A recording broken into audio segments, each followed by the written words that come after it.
Boa tarde a todos.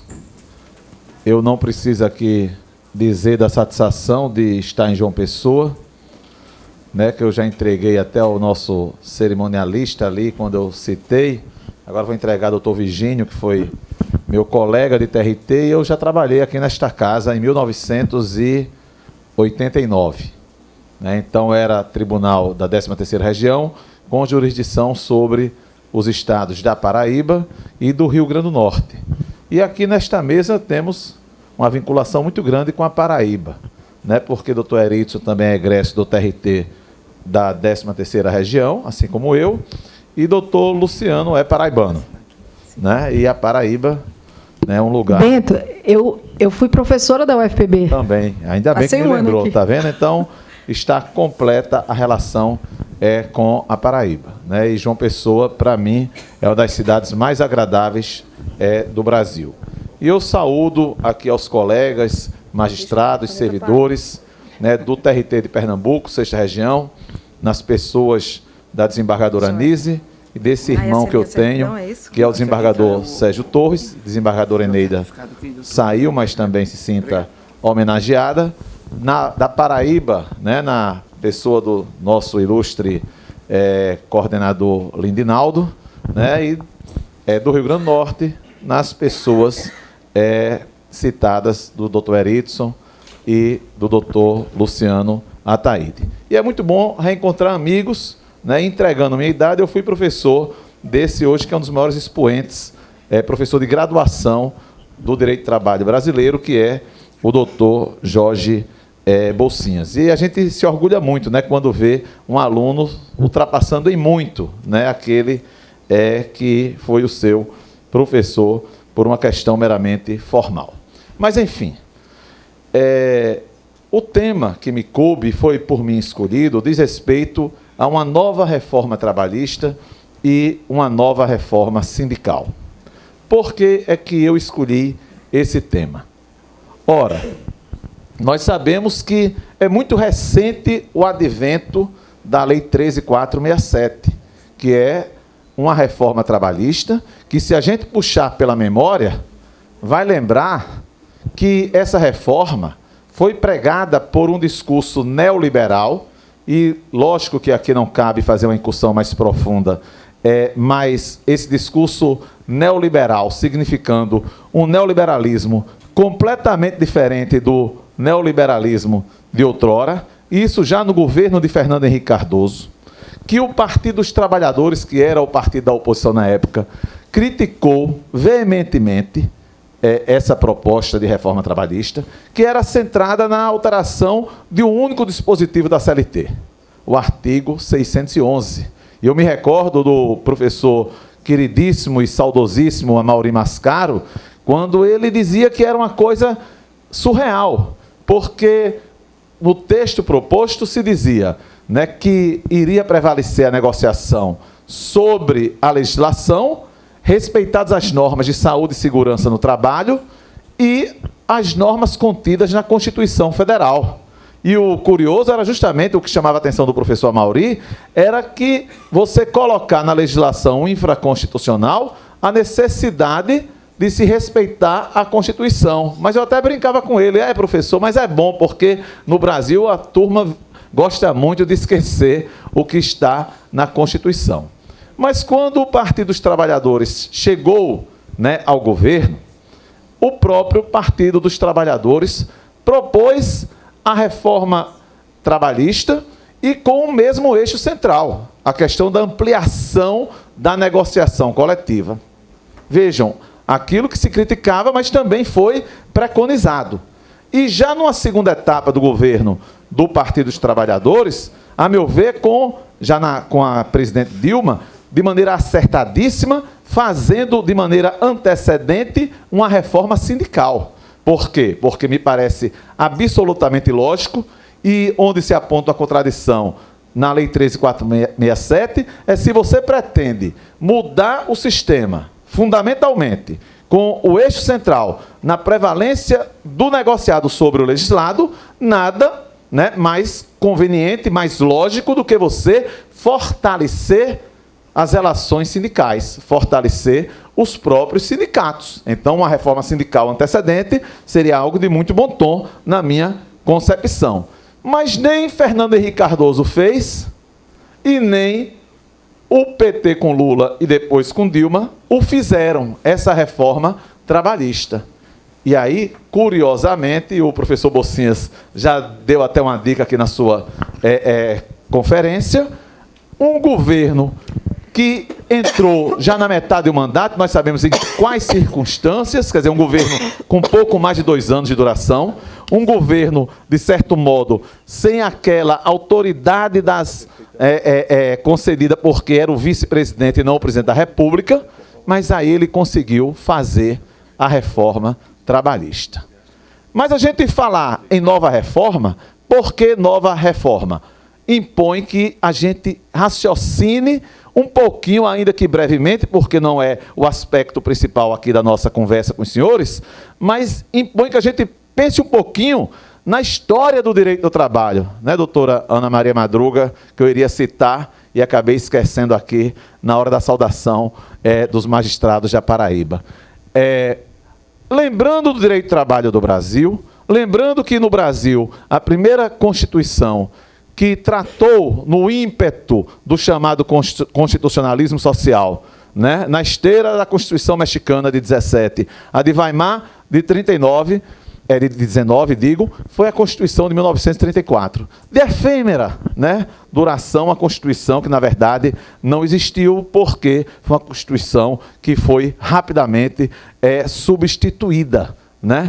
Olhar para a CLT de 1943, e de antemão aqui eu digo para os senhores que eu não embarco nesse argumento falacioso de que a CLT por 143, ela é a pior coisa do mundo, a coisa mais defasada, porque se sabe que de lá para cá, de 43 para cá, em apenas 3 anos não houve alteração na CLT. Porque já em 43 já se alterava a CLT. E alterações profundas como essa última, onde se alterou principalmente na CLT, não apenas na CLT, mas onde foram alterados 117 dispositivos da nossa legislação.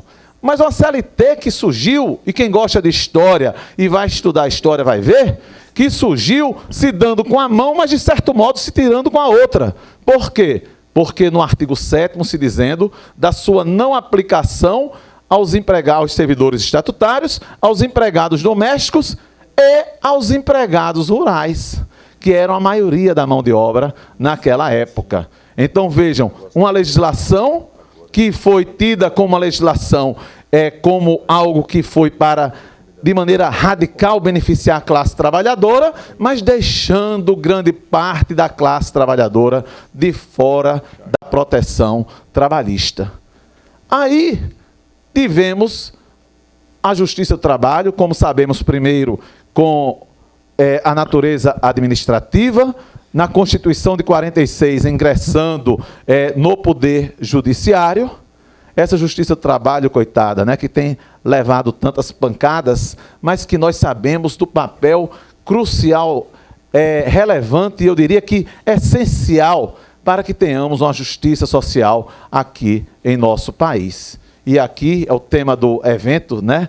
Sabemos que não é jabuticaba, até porque jabuticaba também não é mais uma mentira, não é uma coisa que só exista no Brasil. E tem Justiça do Trabalho de uma maneira diferente em um lugar e em outro, né? Em países, inclusive, desenvolvidos. Na Escandinávia, por exemplo. Eu estive em julho na Suécia e conversando com uma pessoa lá na Suécia, e eu disse, como é que funciona esse trabalho? Aqui existe, né? Tal. Claro que existe. Como é que não iria existir a Justiça do Trabalho em um país? Né? Vejo a indagação conversando com um advogado lá na Suécia. Mas o fato é que, por outro lado, né, eu como doutora Yara, né, somos filhos da PUC, né? Aí eu me lembro, doutora Yara, na minha primeira aula de mestrado, jovem, né? Eu tinha 20 anos. Doutora Yara usava fralda. Professor Renato Rua. Não foi com o professor Renato, não. Ele foi meu professor também.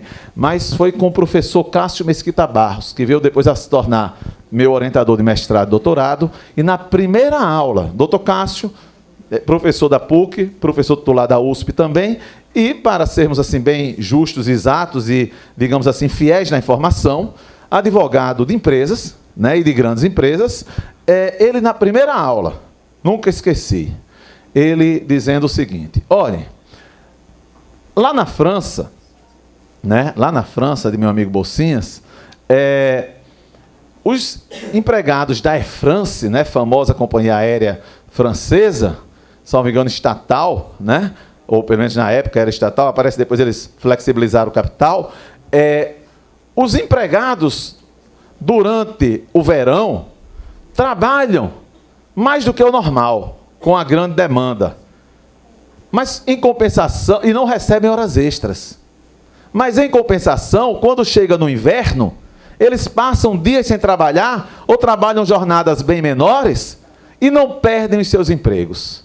Ou seja, do que era que estava tratando o Dr. Cássio Mesquita naquela oportunidade, em 1987, começo de 87. Banco de horas, que só surgiu em nosso direito em 98 com a Lei 9601, e depois uma medida provisória que tirou do prazo de 4 meses, né, para o prazo anual, né, que não sei o porquê de se fazer uma lei, foi um jabuti, porque a lei era para tratar de outra coisa, do contrato de trabalho por prazo determinado, mas colocaram o banco de horas na Lei 9601.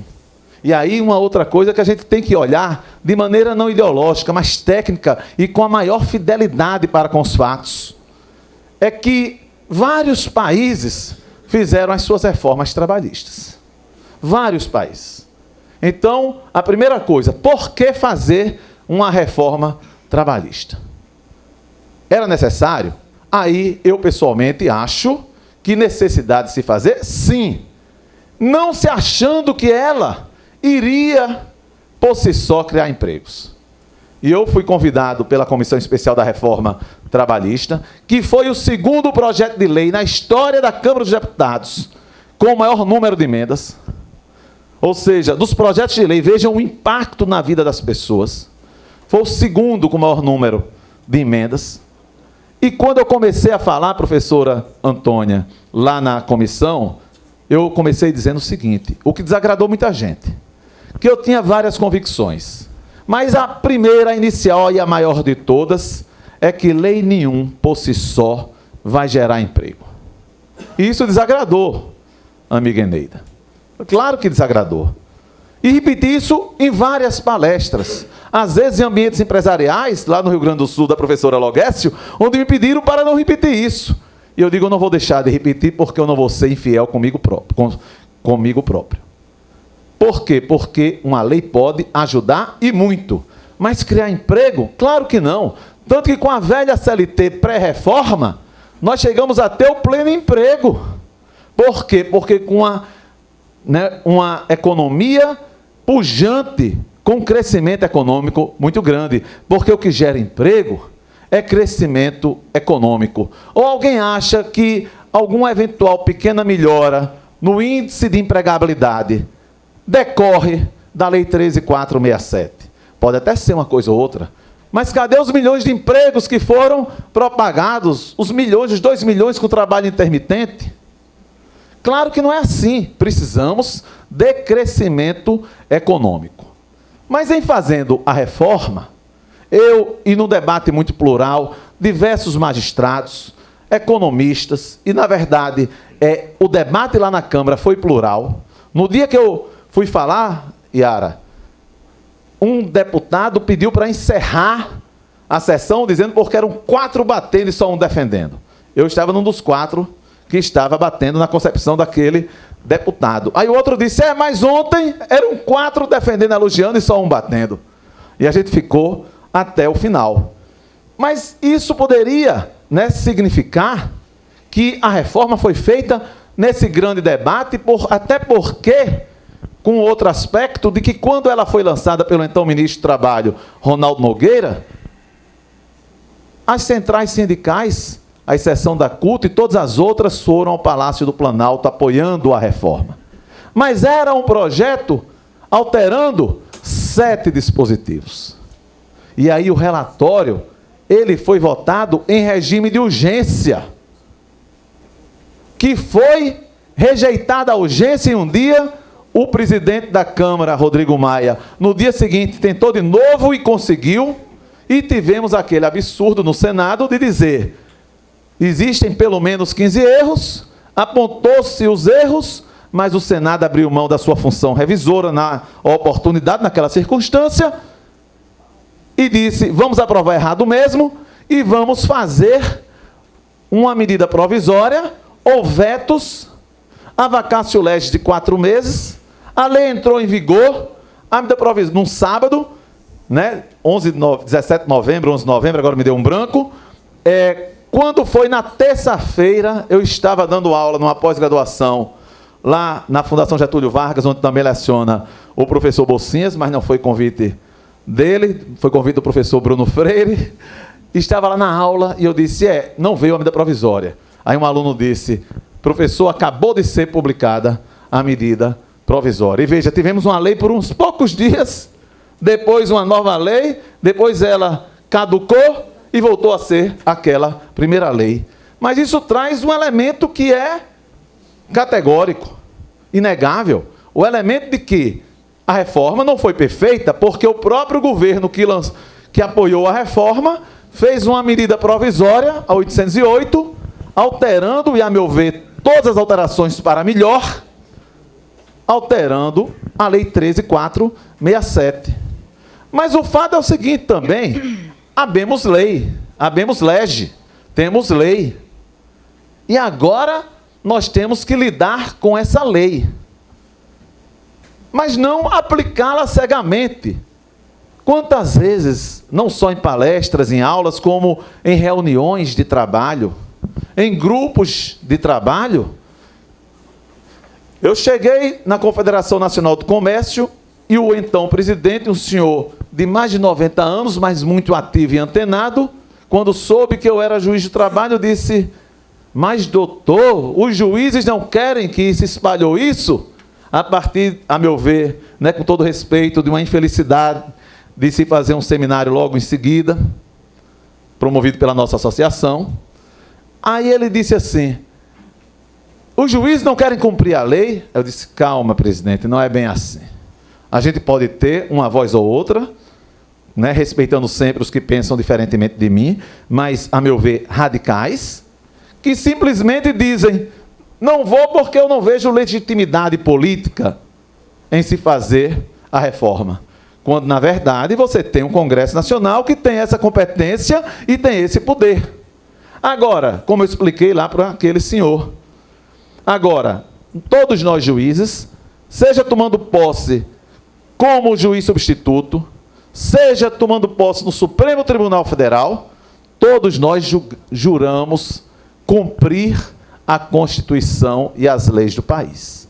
E com esse olhar constitucional, eventualmente fazemos um controle de constitucionalidade que pode ser concentrado, mas pode ser difuso.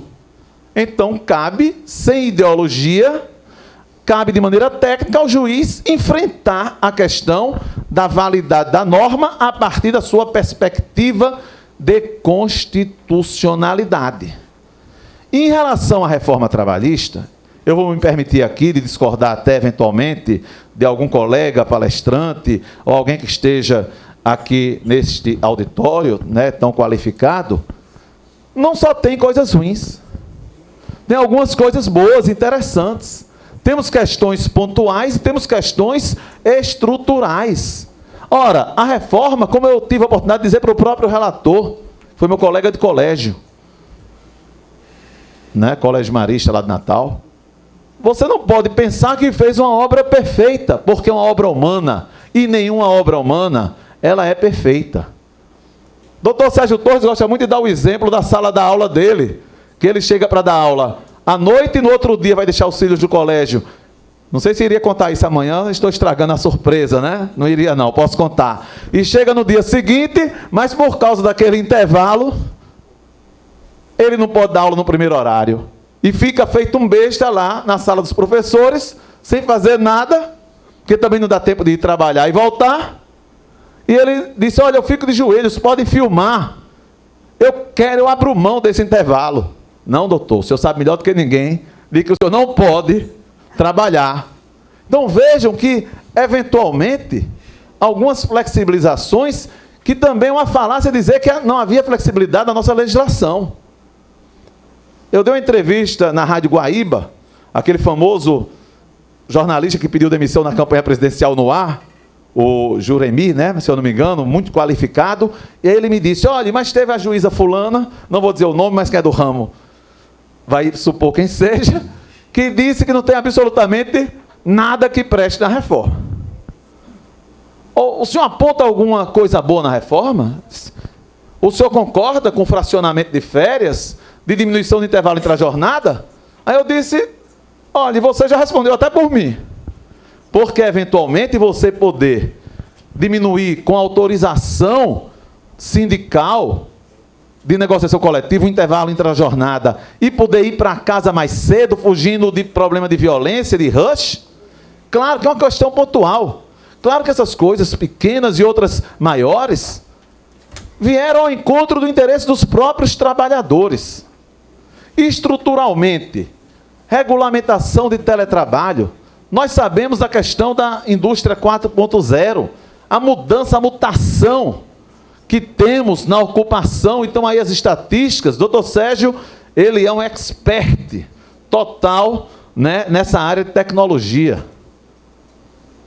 E vai poder falar com os senhores muito bem, e não vou entrar nesse tema que ele deve abordar amanhã, mas é uma coisa inegável, insofismável dessas alterações.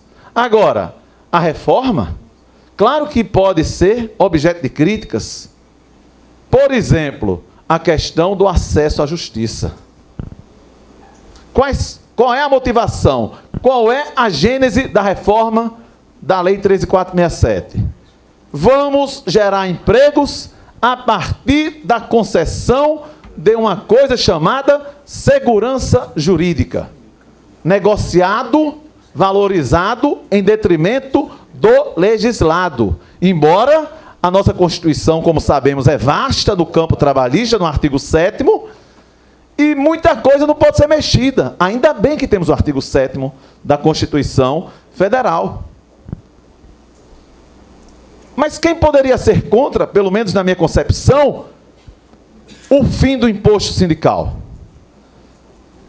Que é apontado pela professora Yara como, inclusive, o argumento para o Brasil ir para a lista suja.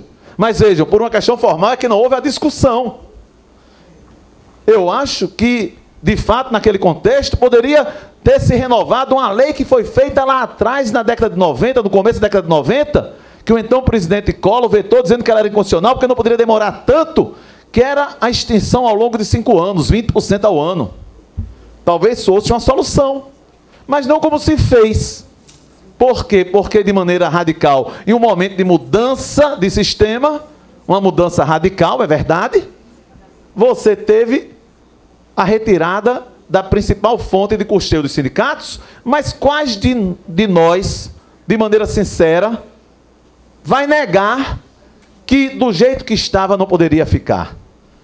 Com unicidade sindical e 17 mil sindicatos, e um número chamando mais atenção do que o número de sindicatos trabalhadores, milhares de sindicatos, inclusive de empregadores. Mas ficando nos trabalhadores, líderes sindicais, esse senhor mesmo da CNC, estava lá, se eu não me engano, há 28 anos era presidente da Confederação. 28 anos. E de trabalhadores, os sindicatos, muitas vezes, não querendo ter associados uma categoria com uma base de 200 mil pessoas e 300 sócios. E vocês acham que os sindicalistas queriam, os líderes, mais sócios? Muitas vezes não. Por quê? Porque queriam a facilidade de continuar se perpetuando no poder.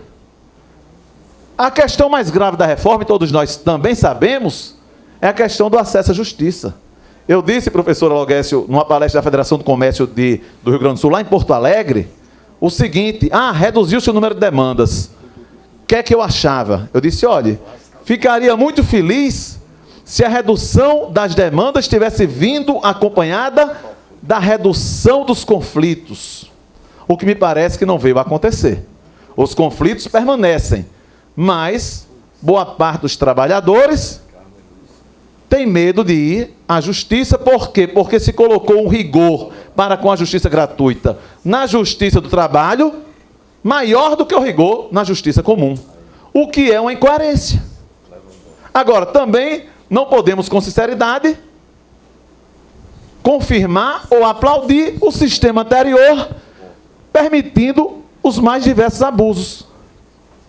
Eu, por exemplo, sempre fui a favor da sucumbência na Justiça do Trabalho, porque na época que não havia sucumbência, era uma outra época.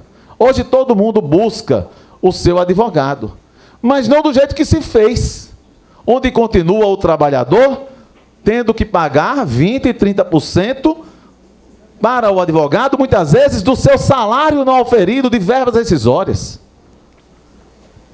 Não se resolveu o problema e se dificultou o acesso à justiça, a questão da perícia, dos honorários periciais, etc, etc. Mas, como diria o querido professor Paulo Lopo, para não dizer que não falei das flores, né? Eu vou aqui conversar um pouquinho com os senhores sobre, digamos assim, a temática mais profunda aqui dessa nossa conversa. Não sei se todos estão sabendo, mas a grande parte, tenho certeza que sabe, que está em gestação, né, em tese, porque ninguém sabe o que é que vai ser feito, uma nova reforma trabalhista e uma nova reforma sindical. E me parece até mais profunda, com alcance maior do que a de 2017. O Ministério da Economia fez, por intermédio de uma portaria, um grupo chamado GAET, Grupo de Altos Estudos Trabalhistas, com 4 subgrupos. Um voltado ao direito coletivo do trabalho, um voltado ao chamado futuro do trabalho, um voltado às questões previdenciárias decorrentes das relações de trabalho e um chamado direito do trabalho e segurança jurídica. Esse grupo, Direito do Trabalho e Segurança Jurídica, né, no papel são 11 componentes, de fato são 10, porque tem um que não participa da discussão, onde são, nos outros grupos não há nenhum magistrado, mas neste grupo, que é o maior grupo, é o que tem uma atuação mais vasta, inclusive, e é o maior em número de componentes, são 9 magistrados, sendo 3 ministros, 3 desembargadores e 3 juízes, e um procurador do trabalho aposentado, que hoje ele é advogado. Então, são 10 componentes, de fato, nesse grupo. E eu sou o único representante da região Nordeste, ou seja, eu estou integrando esse grupo. Um grupo onde eu refleti muito a respeito se aceitaria ou não, porque, claro, a gente não sabe o que pode sair de um grupo, porque as decisões são tomadas sempre por intermédio de votação, de forma colegiada, mas achei que seria importante participar de um debate até para defender as ideias nas quais eu acredito. E eu acredito plenamente que nós não podemos ter uma desregulamentação desprotegendo as relações de trabalho. Por quê? Porque o trabalho protegido equivale à dignidade da pessoa humana, tão aqui enfatizada pela querida colega Yara, lá da universidade. Mas, ao mesmo tempo, ainda se precisa fazer novas e novas alterações. Na portaria do Ministério tem dizendo, eu já estou pertinho de terminar, doutor Eritson, vem dizendo quais são os 3 objetivos do grupo. Faltam 5 minutos. Pronto. Os 3 objetivos do grupo: simplificação e desburocratização. Eu falei mais. Redução de demandas e segurança jurídica. E lá no Ministério da Economia, no primeiro dia da grande reunião, com todos os grupos, subgrupos, na hora da minha fala, eu disse o seguinte, que eu vou repetir para os senhores. A meu ver, ninguém pode ser contra simplificar e desburocratizar o que quer que seja. Ninguém pode ser contra, muito menos, a segurança jurídica, e sem olhar para o próprio umbigo e nos interesses pessoais, haver uma redução de demandas. Desde que haja redução de conflitos, não pode ser encarado como uma coisa negativa. E como eu sempre acentuo, o problema nunca foi no âmbito da Justiça do Trabalho, mas é de âmbito global. Tanto que a Justiça do Trabalho representa 7, 8% das demandas no Brasil. Nós temos uma enorme litigiosidade, com quase 100 milhões de processos em tramitação, mas que vai essa litigiosidade desde os juizados especiais até o Supremo Tribunal Federal. O que diminuiu bastante com o Instituto da Repercussão Geral, mas ainda assim os números são assombrosos. Quando se recebe, eu recebi lá no TST, na época que eu trabalhei lá, 2 professores, um da Finlândia e um da Dinamarca, professor Sérgio, e na época eu disse os números de processos no TST, um Tribunal Superior, no Supremo Tribunal Federal, e claro que a cara deles, era um casal, foi de espanto. A cara é de espanto. Agora, a gente não sabe em uma nova reforma. Primeiro, a gente está trabalhando lá, né? Segunda-feira deve ter a última reunião do ponto de vista técnico, mas houve essa semana passada uma reunião com as centrais sindicais na sede da UGT em São Paulo, num dia, depois, no dia seguinte, na Fiesp, tentando se fazer um debate plural. Se possibilitou a ANAMATRA, a Associação Brasileira de Advogados Trabalhistas, e ao Colégio de Presidentes e Corregedores, o Coleprecó, e a Associação Nacional de Procuradores do Trabalho também, que eles lançassem as suas sugestões, mas a gente não sabe o que pode sair realmente, até porque vai se encaminhar o trabalho para o governo, e o governo pode filtrar, né, acolher algumas sugestões e não acolher outras sugestões. Mas o que me parece é que nós já temos alguns consensos. Por exemplo, quem é que pode aplaudir, quem gosta de liberdade e fala em liberdade sindical, quem é que pode aplaudir a unicidade sindical? Mas nós temos os interesses próprios, as contradições. Por quê? Porque eu soube, doutor Eritzo, por exemplo, que a Confederação Nacional do Comércio, por exemplo, está contra a pluralidade sindical, que me parece que é uma coisa irreversível. Eu me lembro, doutora Eneida, em 2016, eu encontrei com o presidente da Federação Patronal, no aeroporto de Brasília, e eu criticando, eu estava conversando com um deputado federal que votou contra a reforma trabalhista, tal, e ele disse, olha, você vai pagar um preço muito alto? Eu digo, vai ser um dos mais votados. De fato foi, lá no Rio Grande do Norte. Aí disse, olha, Bento, você tem criticado, você, por exemplo, é contra o imposto, você quer a manutenção do imposto sindical? Eu disse, não, essa é uma das coisas boas da reforma, acabar com o imposto sindical. Temos que ter liberdade.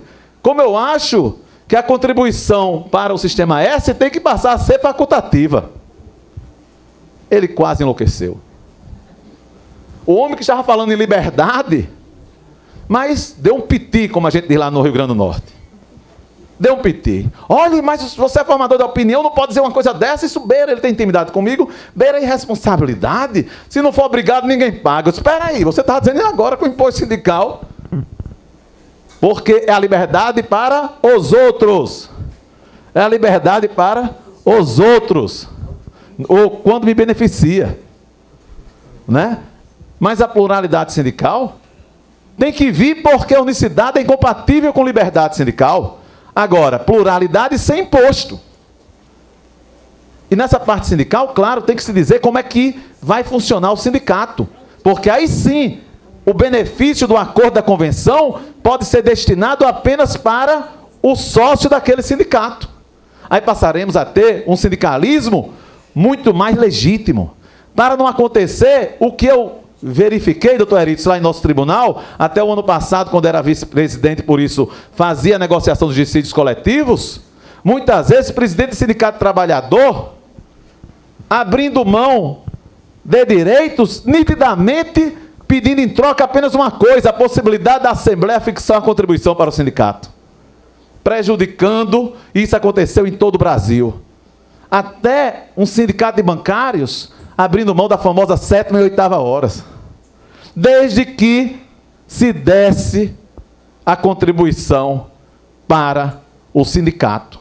E com pluralidade, o sindicato que assim atuar, creio que vai perder adeptos. Aí vem um outro mais representativo, que vai ter o poder da negociação. No campo das relações individuais, estamos discutindo, e ainda não chegamos a um consenso, a questão de trabalhador para subordinado, por exemplo. Na Espanha, na Itália, não que se tente criar um vínculo de emprego, porque, como o nome já diz, o parasubordinado ele está naquela zona cinzenta. Temos as plataformas digitais, e a situação é complexa, porque tem o famoso motorista de Uber. O que fazer? Reconhecer vínculo? Mas tem o motorista de Uber que atende ao mesmo tempo Uber, Cabify, 99, Easy Taxi. Mas tem um que já não é essa circunstância. Então, tudo isso tem que ser estudado. Então, a meu ver, vai certamente, e quando a gente abre as páginas, hoje mesmo, tem uma declaração do ministro Paulo Guedes. E claro que nós temos que ter um olhar crítico. Está aí o Chile. Mas o ministro Paulo Guedes hoje já disse que é o interesse de se fazer nos 2 primeiros anos de emprego de alguém, para os jovens, uma diminuição que ele até diz assim, não sei se vocês leram. Por mim não tinha direito nenhum, mas eu sei que assim não passa.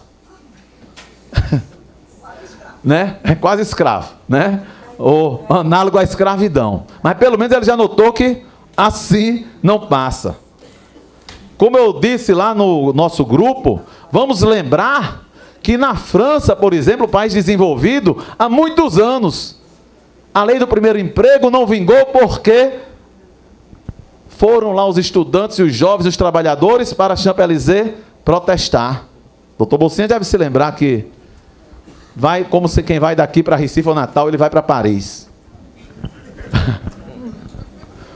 Né? Então, nós sabemos que também não é assim, mas nós não podemos ficar dissociados da realidade.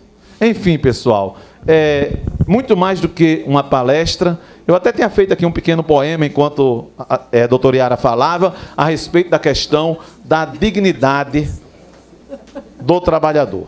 O que eu posso dizer para os senhores é o seguinte: certamente teremos novas modificações no sistema trabalhista, inclusive na parte sindical.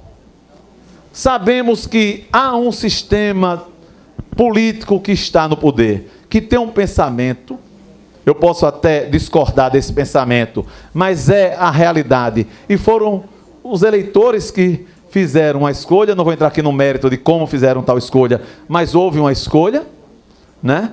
E o fato concreto é o seguinte: nós só não podemos esquecer que trabalho implica em dignidade. E o trabalho é uma dimensão essencial da existência humana. E é pelo trabalho que se alcança a dignidade. E tomara que todos nós continuemos pessoas dignas. Muito obrigado.